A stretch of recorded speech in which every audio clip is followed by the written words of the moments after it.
ಈ ಭಾಗದಲ್ಲಿ ಪಟ್ಟಾಧಿಕಾರ ವಹಿಸಿಕೊಂಡ ಬಳಿಕ ಅತ್ಯಂತ ಕಡಿಮೆ ಅವಧಿಯಲ್ಲಿ ಮಠದ ಬೆಳವಣಿಗೆ ಮತ್ತು ಅಭಿವೃದ್ಧಿ ಮಾಡಿದವರು ಮಣಕವಾಡದ ಅಭಿನವ ಮೃತ್ಯುಂಜಯ ಮಹಾಸ್ವಾಮೀಜಿಯವರು ಎಂದು ಮಾಜಿ ಸಿಎಂ ಹಾಗೂ ಬೆಳಗಾವಿ ಸಂಸದರಾದ ಜಗದೀಶ್ ಶೆಟ್ಟರ್ ಹೇಳಿದರು. ಧಾರವಾಡ ಜಿಲ್ಲೆ ಅಣ್ಣಿಗೇರಿ ತಾಲೂಕಿನ ಮಣಕವಾಡದ ಲಿಂಗೈಕ್ಯ ಮೃತ್ಯುಂಜಯ ಅಜ್ಜನವರ ಸಂಭ್ರಮದಲ್ಲಿ ಭಾಗವಹಿಸಿ ಮಾತನಾಡಿದರು. ಮುಂದುವರೆದು ಮಾತನಾಡಿ, ನಾನು ಸಿಎಂ ಇದ್ದಾಗ ಈ ಭಾಗದಲ್ಲಿ ಅಣ್ಣಿಗೇರಿಯನ್ನ ಪೂಜ್ಯರು ಹೇಳಿದ ಹಾಗೆ ಯಾವುದೇ ವರದಿಯಲ್ಲಿ ಇಲ್ಲದಿದ್ದರೂ ಕೂಡ ಸಹಿತವಾಗಿ ತಾಲೂಕನ್ನಾಗಿ ಘೋಷಣೆ ಮಾಡಿದೆ ಎಂದು ಹೇಳಿದರು. ನಾನು ಬೆಳಗಾವಿ ಸಂಸದರಾದರೂ ಈ ಭಾಗವನ್ನ ಮರೆತಿಲ್ಲ ಎಂದು ಹೇಳಿದರು. ಇನ್ನು ಅಭಿನವ ಮೃತ್ಯುಂಜಯ ಮಹಾಸ್ವಾಮೀಜಿಯವರು ಮಾತನಾಡಿ, ನಮ್ಮ ಅಜ್ಜನ ಸಂಭ್ರಮ ಎಂದರೆ ಹಲವಾರು ಪೂಜ್ಯರ ನಾಡಿನ ಮಹಾತ್ಮರ ವಾಣಿಗಳನ್ನ ಭಕ್ತರು ಕೇಳಿ ಪುನೀತರಾಗುವುದೇ ಈ ಒಂದು ಕಾರ್ಯಕ್ರಮದ ವಿಶೇಷವಾಗಿದೆ ಎಂದರು.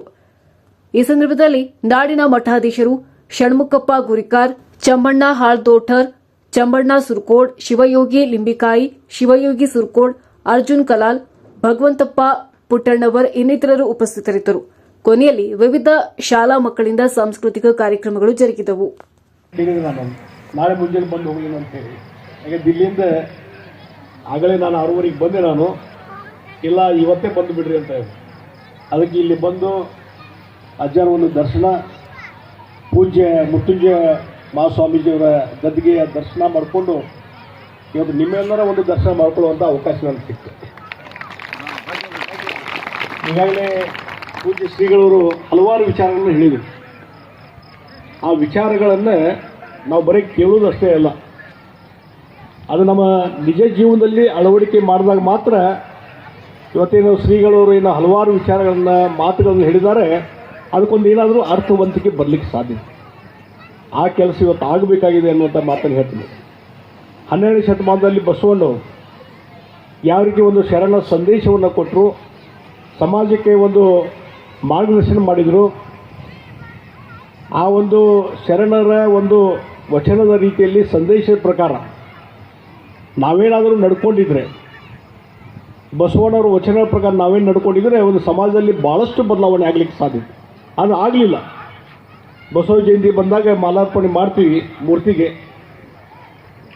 ಆದರೆ ಮತ್ತೆ ನಮ್ಮ ಜೀವನ ಹೆಂಗಿದೆ ಹಾಗೆ ಮತ್ತೆ ನಡೀತಾ ಇರ್ತದೆ. ಅದಕ್ಕಾಗಿ ಇವತ್ತು ಈ ರೀತಿ ಒಂದು ಧರ್ಮದ ಸಮಾರಂಭದಲ್ಲಿ, ಧಾರ್ಮಿಕತೆಯ ಸಮಾರಂಭದಲ್ಲಿ, ಧರ್ಮ ಜಾಗೃತಿಯ ಸಮಾರಂಭದಲ್ಲಿ ಅಲ್ಲೇನು ಇವತ್ತು ಸಿದ್ದಾರೂಢ ಅವ್ರ ಗುರುಗಳು ಪ್ರವಚನ ಹೇಳಿದರು. ಮನೆ 2ನೇ ತಾರೀಕಿಂದ ನಡೀತಾ ಇದೆ ಪ್ರವಚನ. ಆ ಪ್ರವಚನದಲ್ಲಿ ಇರುವಂಥ ವಿಚಾರಗಳನ್ನು, ಶ್ರೀಗಳವರು ಮಾತಾಡುವಂಥ ವಿಚಾರಗಳನ್ನು ನಾವು ದಿನನಿತ್ಯ ನಮ್ಮ ಜೀವನದಲ್ಲಿ ಅಳವಡಿಕೆ ಮಾಡುವಂಥದ್ದು ಭಾಳ ಅವಶ್ಯಕತೆ ಇದೆ. ಅಂದಾಗ ಒಂದು ಸಮಾಜದಲ್ಲಿ ಒಂದು ನಮ್ಮ ಮನಸ್ಸಲ್ಲಿ ಸಹಿತ ಒಂದು ಪರಿಣಾಮಗಳು ಹೇಳ್ತಾರೆ.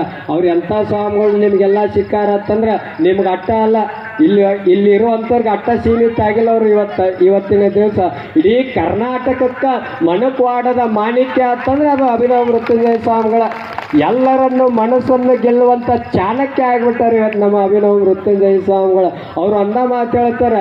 ಏನು ಹೇಳ್ತಾರೆ ಅಂತಂದ್ರೆ ಕಿಮ್ಮತ್ತಿನ ಮಾತು, ನಿಮ್ಮ 6 ಇಂಚ್ ಪಾಕಿಟ್ದಲ್ಲಿರುವಂಥ ದುಡ್ಡು ನನಗೆ ಮುಖ್ಯ ಅಲ್ಲ, 3 ಇಂಚ್ ಹೃದಯದಲ್ಲಿರ್ತಕ್ಕಂಥ ಪ್ರೀತಿ ಒಂದೇ ನನಗೆ ಮುಖ್ಯ ಅಂತಕ್ಕಂಥ ಮಾತನ್ನು ಅವರ ಎಲ್ಲಿಯೋದಲ್ಲಿ ಹೇಳುತ್ತಿರ್ತಾರೆ. ಅಂಥ ಮಹಾತ್ಮರನ್ನು ಪಡೆದಿದ್ದೆ ಅದು ನಮ್ಮ ನಿಮ್ಮೆಲ್ಲರ ಸೌಭಾಗ್ಯ ಅಂತದನ್ನು ತಿಳಿದುಕೊಂಡು ಈ ಕಾರ್ಯಕ್ರಮಕ್ಕೆ ಬಂದು ಭಾಳ ಅಭಿಮಾನ. ನಾಳೆ ಐತಿ ನಮ್ಮ ಕಾರ್ಯಕ್ರಮ. ನಾಳೆ ಹೆಸರು ಹಾಕ್ಯಾರ ಅಜ್ಜರು. ನನ್ನಂಥ ಸಣ್ಣ ಸಾಧಕನನ್ನು ಗುರುತಿಸಿ ಅವ್ರು ನಾಳೆ ನನ್ನ ಪತ್ರಿಕೆಯೊಳಗೆ ಹೆಸರು ಹಾಕಿದ್ರು ಕೂಡ ಇವತ್ತಿನ ದಿವಸ ಯಾಕೆ ಬಂದಿನ ಅಂತಂದ್ರೆ ನಮ್ಮ ಅಜ್ಜರ ಕಾರ್ಯಕ್ರಮ ಒಂದು ಅಭಿಮಾನವನ್ನು ಇಟ್ಕೊಂಡು ಈ ಕಾರ್ಯಕ್ರಮಕ್ಕೆ ನಾನು ಬಂದವನಾಗಿದ್ದೇನೆ ಅಂತಕ್ಕಂಥ ಮಾತನ್ನು ಹೇಳಿ, ಬೆಂಗಳೂರಿನ ವಿಭೂತಿಪುರ ಮಠದ ಪರಮ ಪೂಜ್ಯರು ಹಾಗೂ ಮುನವಳ್ಳಿಯ ಶ್ರೀಮಠದ ಪರಮ ಪೂಜ್ಯರು, ಕಮತಗಿಯ ಶ್ರೀಮಠದ ಪರಮ ಪೂಜ್ಯರು ಹಾಗೂ ಸಿದ್ಧಾರೂಢ ಮಠ ಜೋಡಕುರಳಿಯ ಪರಮ ಪೂಜ್ಯರು ನಾಳೆ ಅನೇಕ ಜನ ಎಲ್ಲ ಮಹಾತ್ಮರು ಈ ವೇದಿಕೆಗೆ ಆಗಮಿಸುತ್ತಾರೆ. ಮಂದಿರದಲ್ಲಿ ಸ್ಮರಣೆ ಮಾಡಿಕೊಂಡು ಈ ಕಾರ್ಯಕ್ರಮದ ಕೇಂದ್ರ ಬಿಂದುಗಳಾಗಿರ್ತಕ್ಕಂಥ ಈ ನಾಡು ಕಂಡ ಅಪರೂಪದ ಪ್ರವಚನ ಯೋಗಿಗಳಾಗಿರ್ತಕ್ಕಂಥ ಎನ್ನ ಮಾರ್ಗದರ್ಶಕ ಗುರುಗಳಾಗಿರ್ತಕ್ಕಂಥ ಶ್ರೀಮನ್ ನಿರಂಜನ ಪ್ರಣವ ಸ್ವರೂಪಿ ಅಭಿನವ್